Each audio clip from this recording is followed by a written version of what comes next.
Fala pessoal, beleza? Como vocês estão? Tudo certo? Galera, no vídeo de hoje falaremos um pouquinho mais sobre dilatação térmica dos líquidos.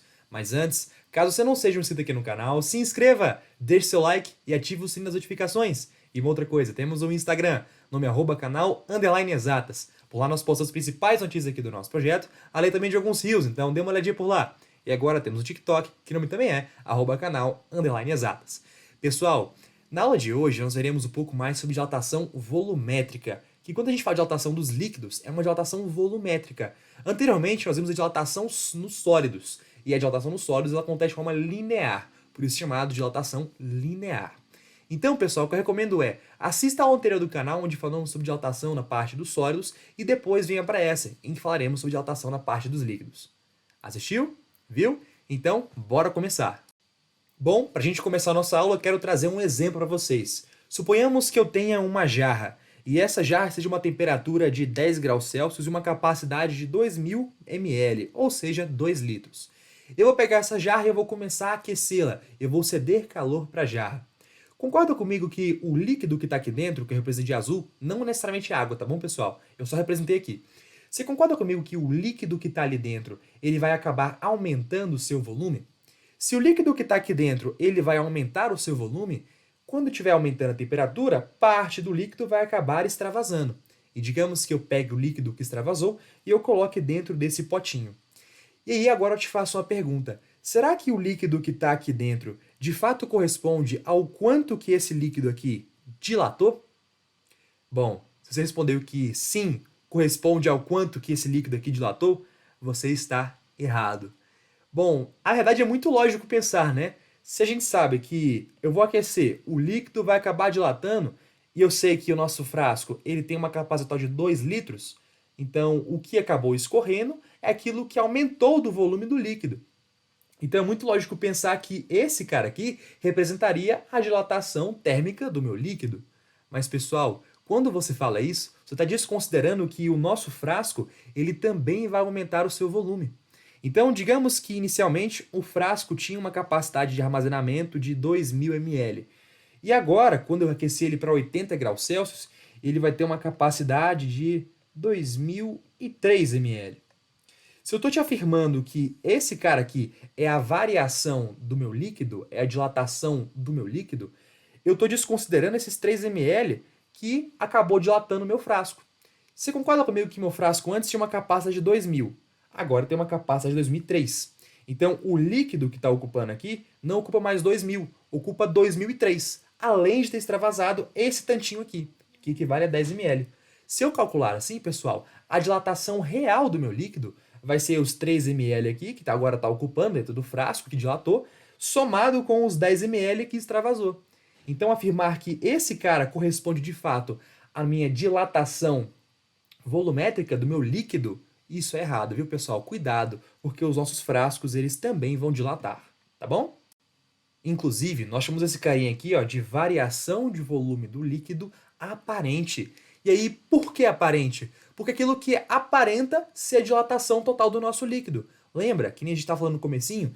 O que extravasou seria esse cara aqui. Logo, é aquilo que aparenta o nosso líquido ter dilatado. Mas isso acaba deixando de considerar o quanto que o nosso frasco também dilatou, tá bom? Então nós chamamos esse carinha aqui ó, de variação de volume aparente, ou seja, aquilo que aparenta o nosso líquido dilatado, sem levar em consideração a variação de volume do nosso frasco, tá bom?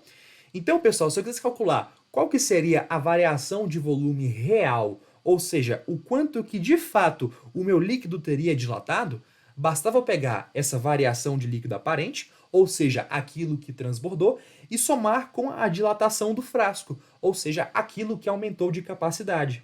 Então, nesse primeiro exemplo que a gente comentou, seria tanto o 10 ml que extravasou, somado com os 3 ml que aumentou de volume o frasco. Tranquilo? Outro ponto é que eu consigo calcular essa variação de volume, tanto do líquido, que vai acabar extravasando, quanto também do nosso frasco. E para calcular isso, pessoal, é bem simples. Basta eu pegar o volume inicial do nosso líquido, multiplicar ele pelo coeficiente de dilatação volumétrica, que inclusive esse valor vai ser dado pelo enunciado das questões, tá bom? Fiquem tranquilos. E multiplicar isso aqui pela variação da temperatura. E faz muito sentido, né? Porque quanto maior for a variação na temperatura, maior também vai ser a nossa dilatação volumétrica. Quanto maior também for o volume do nosso líquido inicial, também maior vai ser a variação do volume do líquido. Quanto maior for o coeficiente de dilatação volumétrica, maior também vai ser a dilatação do nosso material. Então, essa aqui é a fórmula que a gente utiliza, pessoal, para calcular a variação de volume de determinada substância, tá bom? Pode ser do nosso líquido, pode ser do nosso frasco, enfim. Aí vai ser de acordo com o nosso coeficiente de dilatação volumétrica, que o enunciado vai dar pra gente. Já já a gente vai resolver uma questão para ficar mais claro isso para você, tá bom? Uma outra coisa, quando a gente fala desse coeficiente de dilatação volumétrica, pessoal, ele é um coeficiente que é válido para determinada substância. Então, se eu pegar, por exemplo, a água, ela vai ter um coeficiente de dilatação volumétrica diferente, por exemplo, do aço, do cobre, do vidro. Cada material possui a sua própria coeficiente de dilatação volumétrica. E, inclusive, eu comentei com você agora, né? Quanto maior era o coeficiente de dilatação volumétrica, maior era a nossa dilatação do nosso material, do nosso volume. E faz muito sentido isso. Quando a gente pega para pensar, por exemplo, em líquidos, os líquidos eles possuem geralmente um coeficiente de dilatação volumétrica maior que os sólidos. E vê se isso não faz sentido. Ó, olha quanto que o nosso frasco ele variou de volume, 3 ml. Olha quanto que o nosso líquido variou de volume, né? Além dos 3 ml, que depois ocupou o frasco, variou também os nossos 10 ml a mais. Então, repara, nessa mesma situação, nas mesmas condições de calor, nas mesmas condições de temperatura e de volume inicial, eu tive que o nosso frasco aumentou somente 3 ml, enquanto o nosso líquido aumentou 13 ml. E repara aqui, pessoal, quando a gente olha o coeficiente de ação volumétrica da água, por exemplo, que é um líquido, e compara, por exemplo, com o aço, qual que é maior?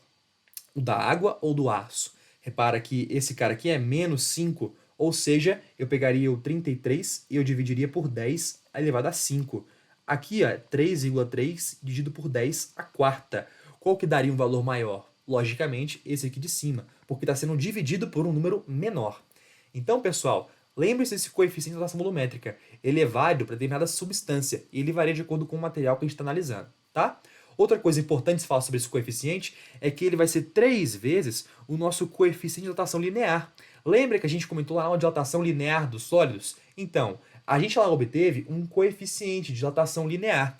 Quando a gente fala agora do volume, repara que o volume trabalha tanto com altura, quanto com comprimento, quanto com largura, ou seja, 3 dimensões. Então, se eu quisesse, por exemplo, calcular o coeficiente de dilatação volumétrica, sabendo quanto que é o coeficiente de dilatação linear, basta eu multiplicar por 3, que representariam essas 3 dimensões. Tá bom?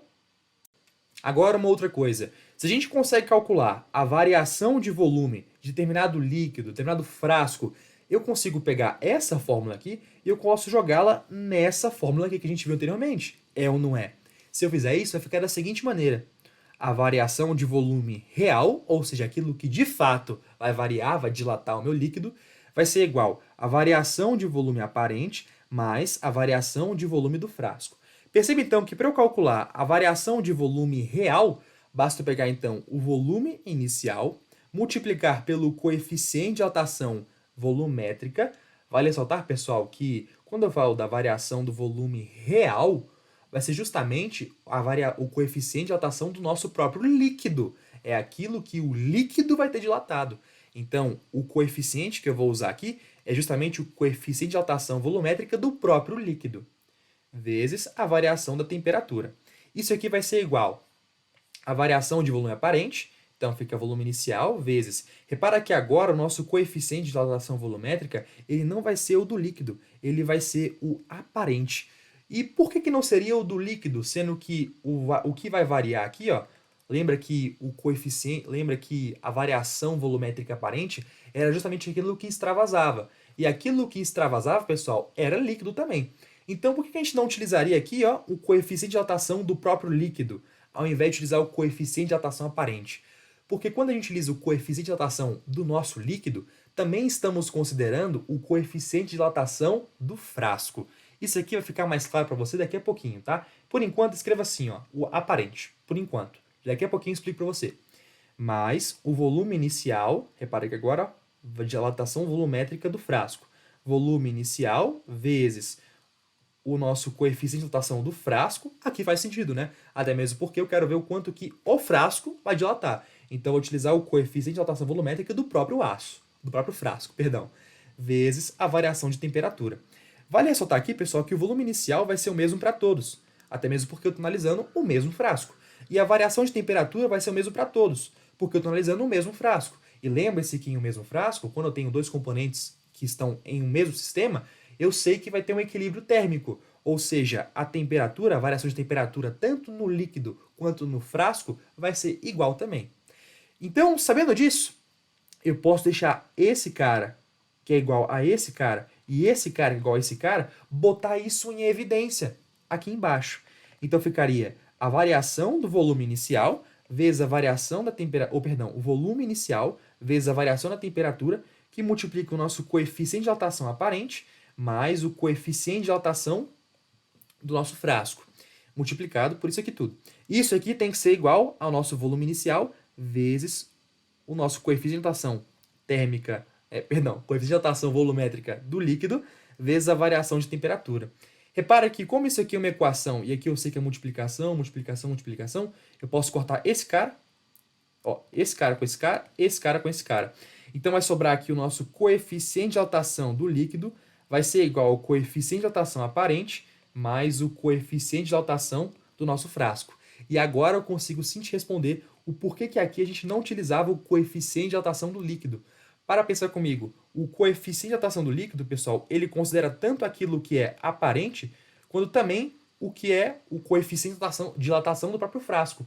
Então, se eu colocasse que esse cara aqui, ele seria o coeficiente de dilatação volumétrica do líquido, eu também estaria considerando que a variação de volume aparente consideraria o coeficiente de dilatação do frasco. E lembre-se que não considera. Olha, esse aqui, cara, é um cara independente do frasco, do quanto que o frasco vai ter dilatado.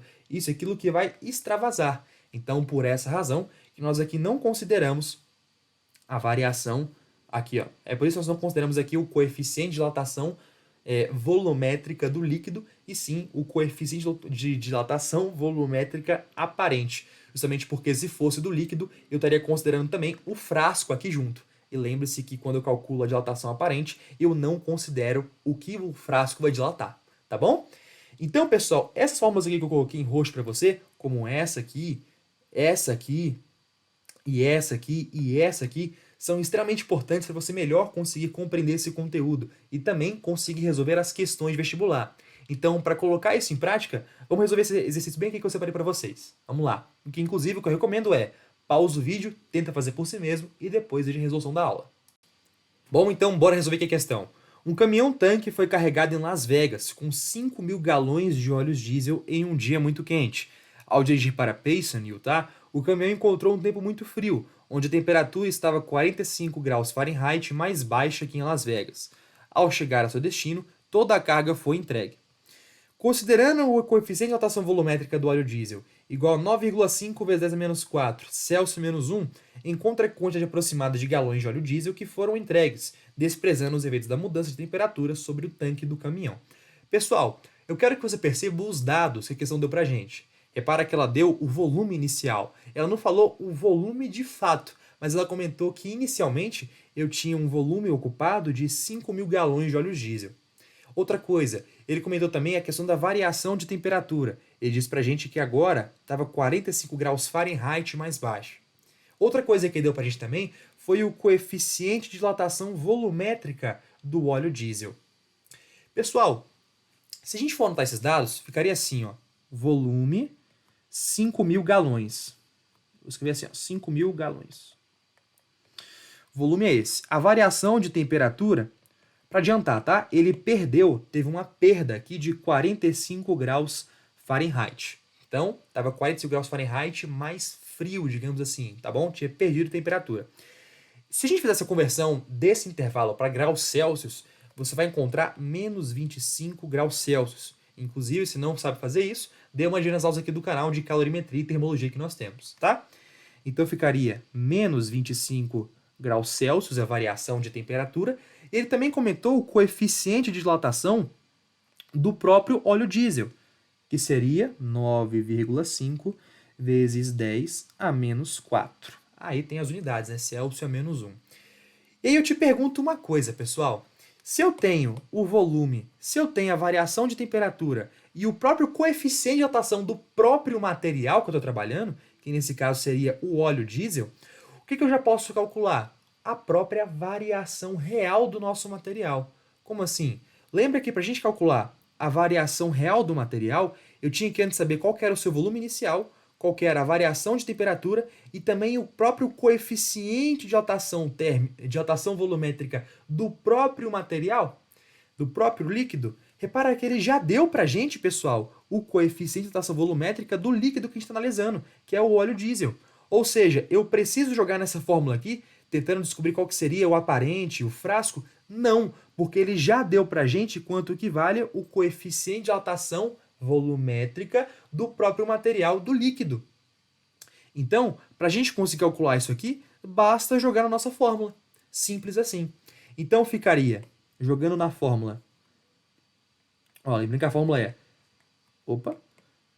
variação de volume igual a volume inicial vezes o nosso coeficiente, vezes a variação de temperatura. Repare então que ficaria a variação do volume é igual a 5.000 galões, que representa o nosso volume inicial, vezes o coeficiente, que é 9,5 vezes 10 a menos 4, vezes a variação de temperatura, que como perdeu temperatura, ficaria menos 25, lembrando que tem que estar em graus Celsius. E por que tem que estar em graus Celsius? Porque, dilatação volumétrica também está em graus Celsius. Então, você não poderia trabalhar com graus Fahrenheit, teria que trabalhar com graus Celsius, tá bom? Então, ficaria bem assim, pessoal. Caso você faça os cálculozinhos, eu vou adiantar porque eu tô achando que a aula tá ficando um pouquinho longa. Então, eu vou já escrever aqui o resultado, tá? Caso faça as operaçõezinhas, você vai encontrar menos 118,75. Perceba que a unidade desse cara aqui, é Celsius a menos 1. Ou seja, é 1 sobre Celsius. E a unidade medida da temperatura é Celsius. Eu posso cortar Celsius com Celsius, e aí vai sobrar apenas a unidade medida do nosso volume inicial. Repara que a unidade medida era galões, ou seja, eu vou ter a perda de 118,75 galões. Mas se eu perdi, pessoal, 118 galões e 0,75 de um outro galão, eu praticamente perdi 119 galões. Concorda comigo? Essa foi a minha perda. Então, se eu tinha anteriormente um total de 5.000 galões, eu vou conseguir entregar quantos galões completos? 5.000 menos aquilo que eu perdi, dos 119 galões. Caso você faça continha, você vai encontrar que isso aqui equivale a 4.881 galões. Então, pessoal, eu vou conseguir entregar 4.881 galões do nosso total, que seria os 5.000.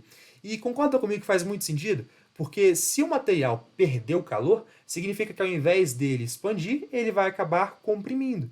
Então, quando ele acaba comprimindo, eu vou ter a perda de alguns galões. Consequentemente, eu vou ter um volume agora muito menor do que aquele que eu tinha anteriormente. Tá certo? No mais, pessoal, essa aqui é a nossa aula. Espero de coração que vocês tenham gostado. Eu peço perdão, achei que ela foi muito rápida. Eu deveria ter feito um pouquinho mais devagarzinho, abordando melhor as coisinhas. Mas é por conta do tempo, que eu queria gravar cedo. E por conta das coisinhas aí do canal também, o editor, do Dino. Então, é isso, galera. Agradeço de coração. Espero que vocês tenham gostado aqui da aula. E no mais, é isso. Um forte abraço, fiquem bem, bons estudos, é isso. Tamo junto, galera. Valeu!